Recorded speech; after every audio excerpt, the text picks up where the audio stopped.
सबको नमस्ते प्रणाम। हम किरण शर्मा, हम मंजू शर्मा अपना चैनल पर सबके स्वागत करी। नमस्ते प्रणाम सब दीदी भाई जी के प्रणाम, सब यूट्यूब फैमिली के प्रणाम, जते कोई गीत सुने थे वे सबके प्रणाम, जते कोई वीडियो देखे थे वे सबके प्रणाम।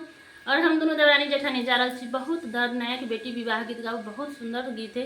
अहाँ सब जरूर सुनब और कमेंट करके जरूर बताएब गीत केहन लागल नहीं लागल। अहाँ सब अपन अपन प्यारे आशीर्वाद हमरा सबके देते रहो और हमरा सबके आगे बढ़ाबत रहो और ज़्यादा से ज़्यादा अहाँ सब सपोर्ट करो और बाबा के ज्यादा करू। बहुत प्यारा से बाबा के धरक छड़ी बैठे बोले छथिन रहथिन सुन बात की कहे छथिन बाबा पोती की कहे छथिन, तब कोई गीत के माध्यम से सब के सुनाएब, सुना के सब जरूर कोशिश करें। बहुत प्यारा से गीत है। बाबा के